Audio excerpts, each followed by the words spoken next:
नमो अरहंताणम नमो अरहंताणम नमो अरहंताणम।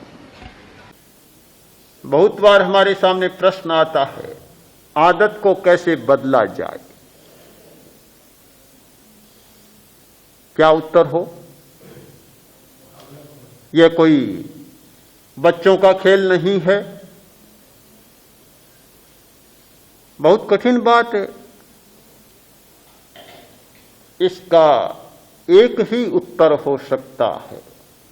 जिस व्यक्ति ने भावना का चिरकालीन प्रयोग किया है, जिसने प्राण शक्ति को भावना के साथ जोड़ लिया है, वह व्यक्ति जब चाहे तब आदत बदल सकता है। उसका निश्चय इतना हो जाता है, उसकी संकल्प शक्ति इतनी प्रवण हो जाती है, बस जो सोचा चाहा वह वैसे ही होगा, दूसरी प्रकार से नहीं हो सकता। पहला प्रश्न आदत को बदलने का नहीं, पहला प्रश्न है भावना को जगाने का।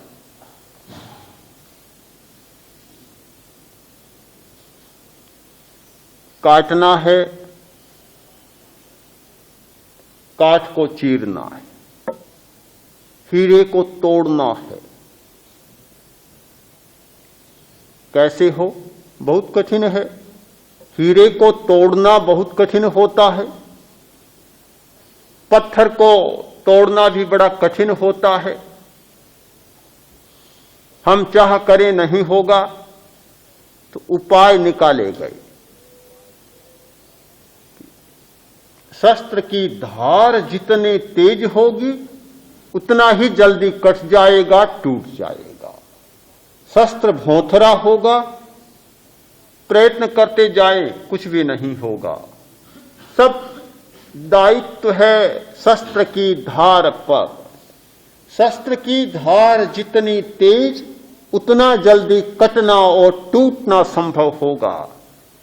हम प्राण शक्ति की धार को तीव्र बनाएं, भावना की शक्ति को तीव्र बनाएं, फिर ये बदलने वाली बात सहज हो सकती है।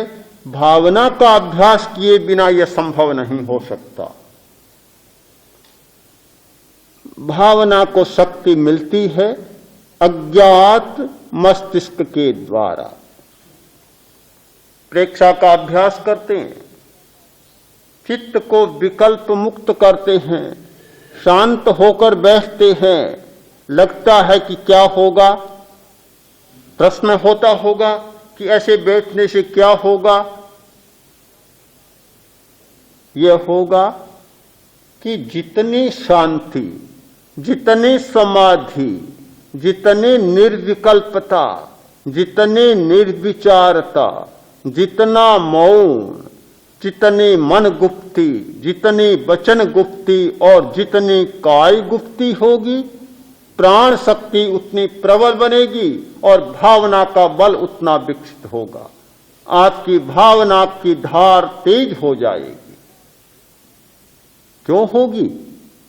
कि निर्विकल्पता की स्थिति में हमारा यह जागृत मस्तिष्क तो सो जाता है और सोया हुआ मस्तिष्क जाग जाता है। जागृत मस्तिष्क तो बहुत थोड़ी शक्ति वाला है, बेचारा काम चलाऊ टट्टू है, नौकर है एक, जो इधर उधर का कहा हुआ थोड़ा बहुत काम कर देता है।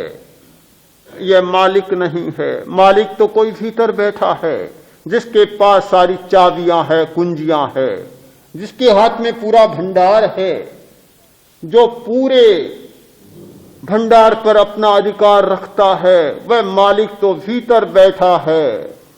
निरंतर प्रवृत्ति करने वाला मनुष्य, निरंतर क्रियाशील रहने वाला मनुष्य, इस मस्तिष्क को, इस वाणी को और इस शरीर को सदा चलाए रखने वाला आदमी कभी मालिक तक पहुंचे नहीं पाता, उसका दर्शन ही नहीं होता। केवल सारा कारोबार अपना नौकर से और किराए के टट्टू से चला रहा। बड़ी बात कैसे घटित होगी हमारे जीवन में? बड़ी बात और बड़ी घटना घटित होने के लिए जरूरत है कि मालिक के पास पहुंचे। वह ये सोचे कि मैंने जीवन का कीमती समय सारा बिता दिया और यह 10 दिन का समय अब उस प्रभु तक पहुंचने का समय मेरा बीता है।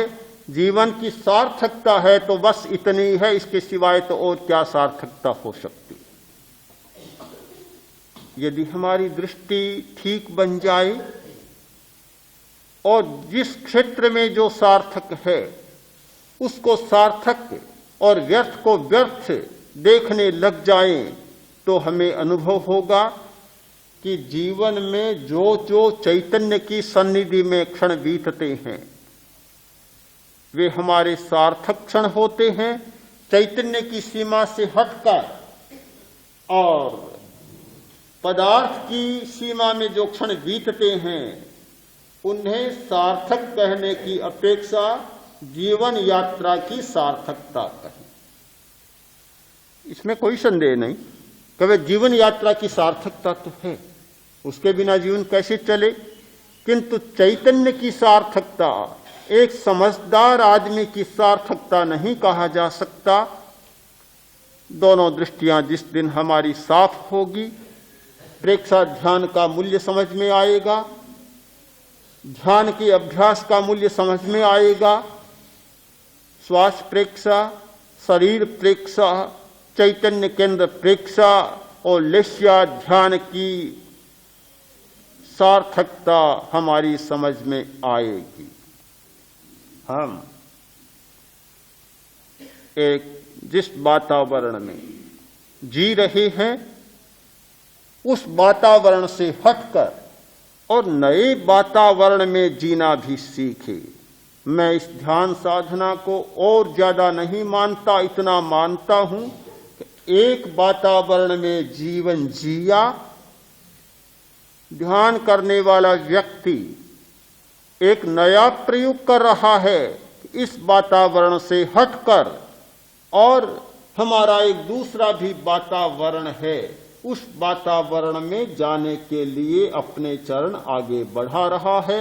और जिस दिन ये चरण और थोड़े आगे बढ़ जाएंगे उस दिन फिर आपको कहने की सुनने की जरूरत नहीं, अपने आप अनुभव होगा कि जिस विराट जगत को कभी नहीं देखा था वह चैतन्य का विराट जगत आज हमारे सामने प्रत्यक्ष हो रहा।